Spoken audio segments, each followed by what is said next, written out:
Hey ho Pop Gengs,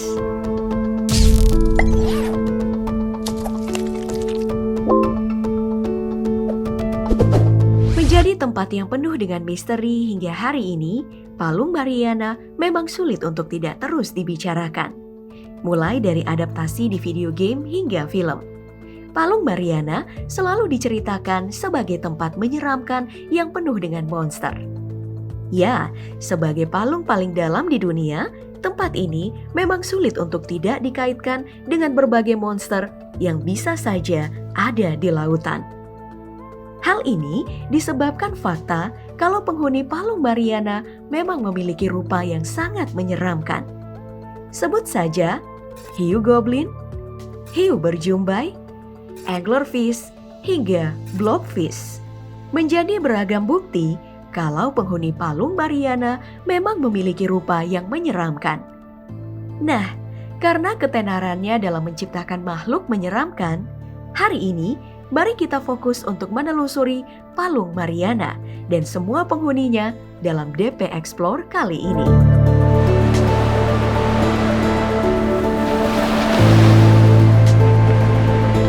Mulai dari, bagaimana sih sebenarnya kondisi lingkungan di Palung Mariana? Apa yang membuat Palung Mariana menciptakan makhluk menyeramkan? Dan makhluk apa saja yang bisa menjadi contoh kalau Palung Mariana merupakan salah satu tempat makhluk terseram yang ada di bumi?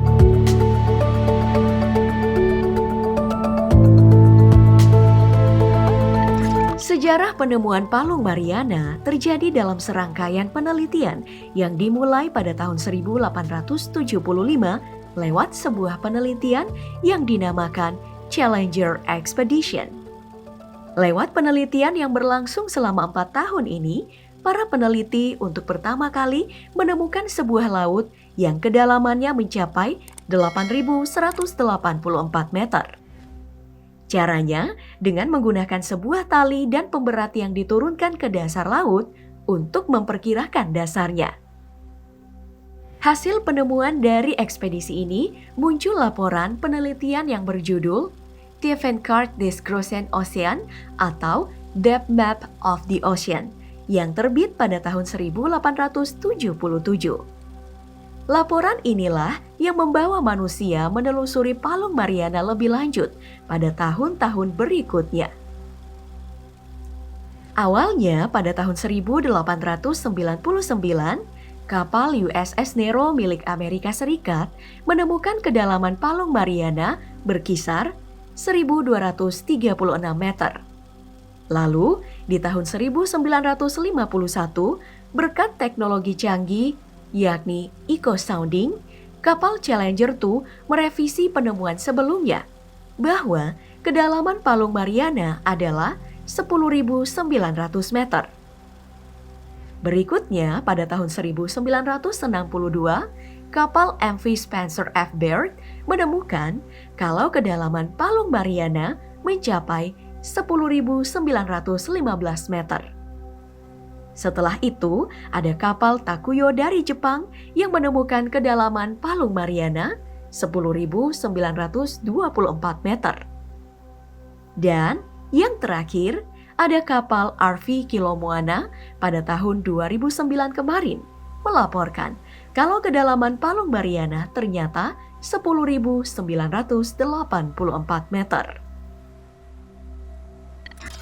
Selain kedalaman yang diketahui secara berkala tadi, rasa penasaran dari para peneliti juga menemukan berbagai hal lain dari Palung Mariana, yaitu kondisi lingkungan yang ekstrim. Ini antara lain tekanan air yang mencapai 15.750 PSI atau 1.000 kali lebih besar dari permukaan bumi. Sementara suhunya juga ekstrim, yakni mencapai 1 hingga 4 derajat Celcius. Hingga blackout zone di mana tidak ada sedikit pun cahaya matahari yang masuk ke dalam Palung Mariana karena semua cahaya terserap oleh air. Setelah mengetahui berbagai kondisi dari Palung Mariana tadi, sekarang kita bisa menerawang Bagaimana makhluk-makhluk dalam Palung Mariana bisa terlihat seram? Ya, seperti kata orang-orang, lingkungan menentukan segala hal.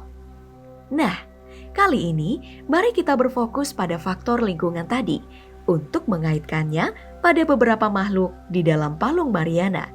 Dan bagaimana faktor lingkungan membuat hewan tadi berevolusi untuk beradaptasi.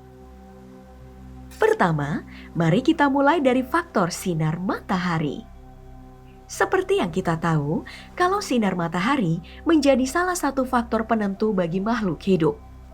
Mulai dari warna kulit hingga ketebalan kulit, tidak lepas dari seberapa besar makhluk tersebut terekspos sinar matahari. Layaknya manusia, ikan yang ada di Palung Mariana juga tidak lepas dari pengaruh sinar matahari. Salah satu contoh besar cara beradaptasi makhluk hidup Palung Mariana dengan tidak adanya cahaya bisa kita lihat dengan keberadaan keluarga anglerfish. Ya, ikan menyeramkan ini memiliki sumber cahaya sendiri yang berada di atas kepala bagaikan lampu. Cahaya ini biasanya digunakan si anglerfish untuk menarik perhatian mangsanya pada cahaya yang dihasilkan oleh bandul di kepalanya. Keberadaan cahaya dari anglerfish ini dihasilkan dari reaksi biokimia tertentu yang dinamakan bioluminescent, di mana cahaya ini dihasilkan dari sekelompok bakteri yang tersimpan dalam bandul anglerfish. Nah, selain anglerfish dan juga keluarganya, masih ada lagi nih makhluk laut yang berevolusi karena kondisi yang sangat gelap, yaitu Pacific Black Dragon. Ikan yang satu ini berbeda dengan anglerfish yang membuat cahaya dalam gelap.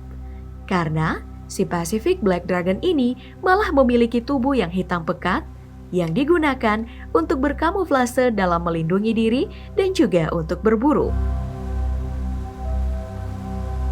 Dari faktor sinar matahari, sekarang kita masuk ke dalam faktor lingkungan selanjutnya, yaitu tekanan. Faktor yang satu ini juga tidak kalah berpengaruh. Karena kita bisa bayangkan hidup dengan tekanan yang 1000 kali lebih besar dari permukaan bumi, tentu mengharuskan penghuni Palung Mariana memiliki tubuh yang lebih fleksibel. Pada faktor ini, kita bisa mengambil blobfish yang dianggap ikan terjelek di dunia, menjadi contoh yang paling tepat. Dari struktur badan yang kenyal dan juga kulit memerah, bisa kita tahu kalau ikan blobfish memang diciptakan untuk habitat bertekanan tinggi seperti di Palung Mariana. Bahkan, pada penemuan dan juga penelitian tentang blobfish, para peneliti menemukan kalau bentuk blobfish di daratan sangatlah berbeda dengan bentuk blobfish di dasar laut.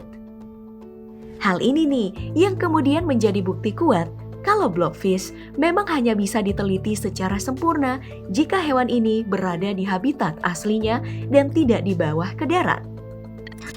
Oh ya, dengan keadaan ekstrim di Palung Mariana, tentu saja lingkungan di Palung Mariana jauh dari jamahan manusia. Nah, faktor ini yang akan menjadi faktor ketiga yang kita bahas sekarang. Dengan tidak adanya jamahan atau campur tangan manusia, kehidupan di Palung Mariana membiarkan makhluk laut di sana tumbuh sangat besar. Salah satu contoh untuk hal ini adalah cumi raksasa yang bisa tumbuh hingga 20 meter dengan berat sekitar 2 ton. Saking besarnya, hewan raksasa ini juga menjadi dasar dari cerita Kraken dan dipercaya menjadi musuh bebuyutan dari paus sperma. Keberadaan dari cumi-cumi raksasa di kedalaman laut ini yang selalu dikaitkan kalau Palung Mariana masih menyimpan misteri dan juga makhluk yang lebih besar dari cumi raksasa tadi. Tapi, jika kamu pikir kondisi ekstrim di Palung Mariana adalah soal tekanan dan suhu, itu belum apa-apa. Soalnya, di tahun 2019 oleh seorang ilmuwan Viktor Veskovo menemukan bahwa titik terdalam di bumi tersebut ternyata tak hanya dihuni oleh makhluk hidup aneh, tapi juga sudah ada kantong plastik dan pembungkus permen hasil perbuatan manusia. Ngeri kan?